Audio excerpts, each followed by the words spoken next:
Hola chicos, comencemos con la unidad 3 referida a la clasificación periódica de los elementos. Si bien ya estuvimos viendo algunas cosas referidas a la tabla periódica y al ordenamiento de los elementos en la misma, empecemos a verla un poco más en detalle.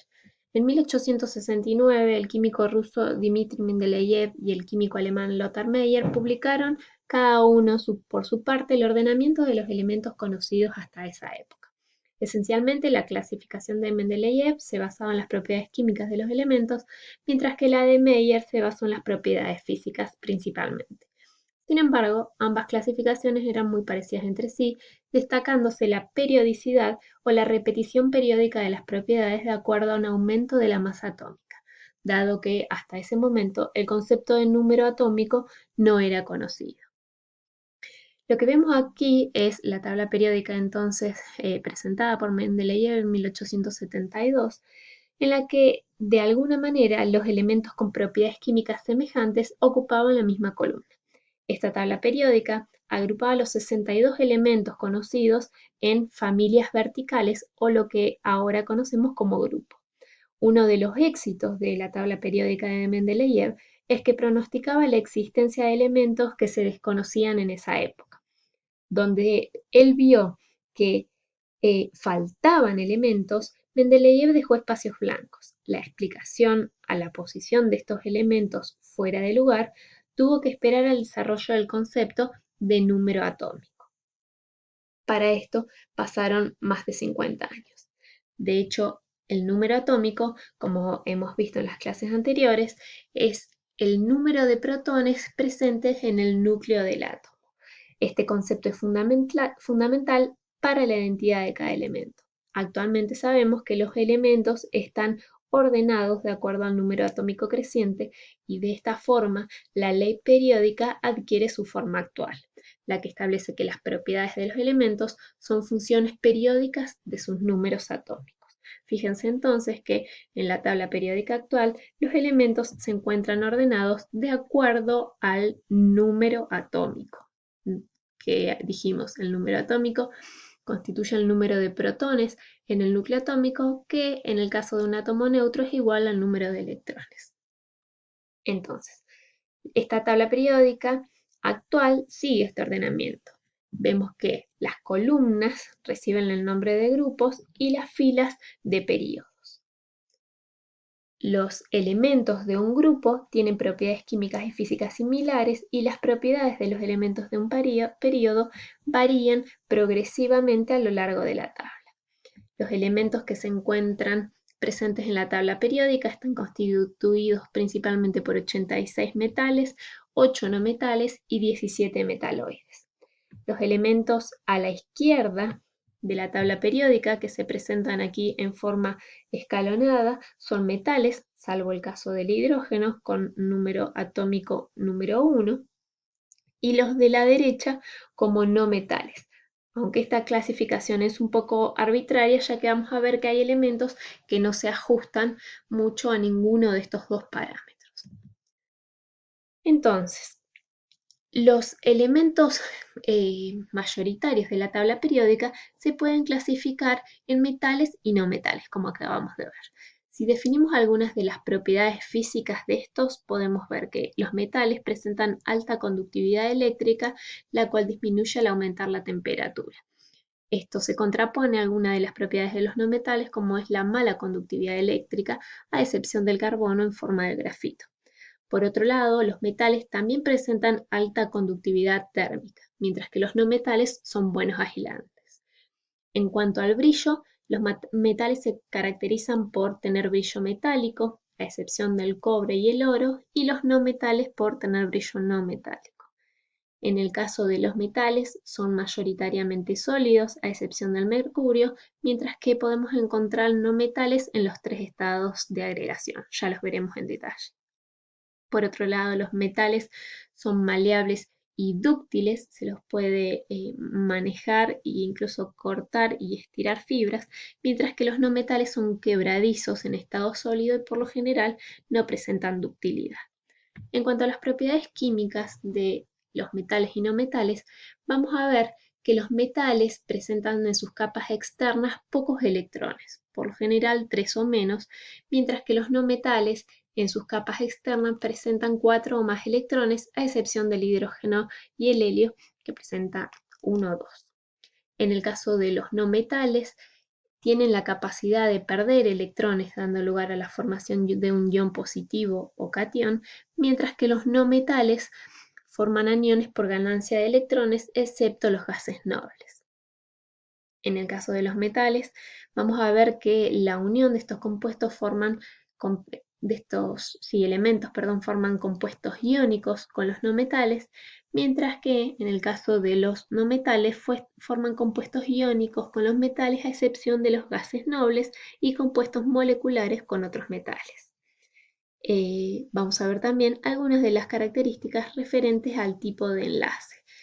Con respecto a los metales, en el estado sólido se caracterizan por tener enlaces metálicos, mientras que en los no metales las moléculas unidas por enlaces covalentes representan el tipo de unión química en estos elementos, mientras que los gases nobles no se presentan como moléculas, sino que son gases monoatómicos. Los elementos entonces de la tabla periódica se van a identificar de acuerdo al grupo o periodo, específicamente por presentar propiedades físicas o químicas similares. De hecho, este es el ordenamiento con el que Mendeleev incluso comenzó a ordenar los elementos de la tabla periódica. Si nos referimos entonces a todos los elementos que se encuentran presentes en la tabla periódica, vamos a ver que estos se clasifican, por ejemplo, de esta forma. En el grupo 1A de la tabla periódica tenemos los metales alcalinos. Estos están compuestos por los elementos que van del litio al francio, pasando por el sodio, el potasio, el rubidio y el cesio. Tienen este nombre porque, como vamos a ver en la clase que viene, reaccionan fácilmente con el agua, formando sustancias llamadas alcalinas, como son los hidróxidos. Los metales, y en particular los metales alcalinos, son metales blandos y coloridos que se rayan fácilmente, son muy reactivos y buenos conductores de la electricidad. De hecho, muchos deben conservarse en aceite mineral, como vemos acá para el caso del sodio y el potasio, dado que tienen una reactividad muy alta, y esto se hace para que no reaccionen con el oxígeno o con el vapor del agua o con el vapor de agua de la atmósfera, causando reacciones muy exotérmicas. Los metales alcalinos presentan baja electronegatividad y energía de ionización, ya vamos a ver de qué se tratan estas propiedades periódicas, y poseen solo un electrón en la capa de valencia, lo que los lleva a perder este electrón y formar cationes. En este caso, vemos la reacción entre el sodio metálico y el agua para formar un hidróxido, el hidróxido de sodio, con liberación de hidrógeno. Mientras que en la primera reacción el calcio reacciona con agua también para formar un hidróxido y liberar hidrógeno. Estos metales, como dijimos, se mantienen en aceite debido a que su alta reactividad lleva a que al reaccionar con agua generen estos hidróxidos liberando hidrógeno. Esta reacción química es violenta y altamente exotérmica, e incluso el hidrógeno puede inflamarse o explotar en el caso del rubidio y el cesio. Los elementos del grupo 2 son conocidos como metales alcalino-térreos. Estos están compuestos por los elementos que van del berilio al radio, siendo este último radiactivo. Sumado a ellos están el magnesio, el calcio, el estroncio y el bario. Son muy parecidos a los metales alcalinos, pero más duros, menos reactivos, y tienen en su última capa de valencia 2 electrones. Si nos fijamos en estas imágenes, por lo general son metales de baja densidad, con colores blanquecinos o pálidos y de brillo también metálico. Los átomos de estos elementos tienden a perder 2 electrones de valencia, formando cationes con 2 cargas positivas.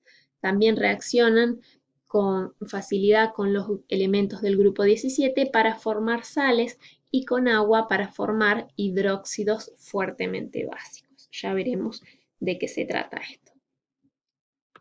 En cuanto a los elementos de los grupos B o los comprendidos entre el grupo G12 y G13, los referimos como los metales de transición.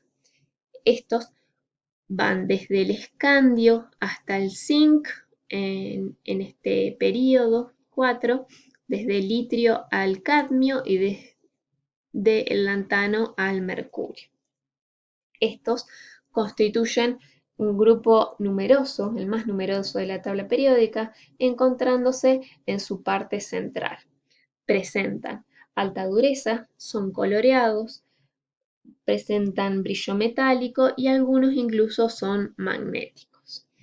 Se caracterizan además por ser metales y ocupar orbitales d con electrones. Se llaman metales de transición porque son estables a nivel de sus orbitales atómicos, ya que cuando faltan electrones en un orbital lo pueden tomar de otro sin que esta transición implique inestabilidades a nivel atómico o químico. A esto nombramos como transición electrónica y hace que estos elementos tengan tanta estabilidad que rara vez reaccionen químicamente con otros elementos. De hecho, es posible y de hecho es bastante probable encontrar a todos estos metales como metales de esta forma, por ejemplo, el mercurio, encontrarlo como mercurio metálico, que es este metal líquido, o al molibdeno encontrarlo como molibdeno metálico, bien sabemos al hierro como hierro metálico, al cobre, o a cualquiera de estos otros metales de transición. Seguido a ellos tenemos en el período 6 el grupo de los lantánidos. Son los elementos entonces que van desde el lantano, seguido por el cerio, praseodimio, neodimio, promecio, samario, europio, gadolinio, terbio, diprocio, olmio, herbio, tulio y terbio y lutecio. Se encuentran debajo del cuerpo principal de la tabla periódica debido a que poseen un gran número de elementos. De hecho, son 15 a los que se llama tierras raras junto a los actínidos. Se los denomina elementos de transición interna. Los lantánidos son metales sólidos a temperatura ambiente, son todos naturales, a excepción del promecio, como podemos ver aquí, que es radiactivo y que se lo obtiene artificialmente. Poseen como subnivel más energético al subnivel 4F y solo el lutecio posee además el subnivel D1. Seguido de ellos están los actínidos, que son los elementos del período 7 de la tabla periódica, van desde el actinio al laurencio, también son 15 elementos, de los cuales si bien todos son radioactivos, a partir del curio se producen sintéticamente, ya que no existen en la naturaleza.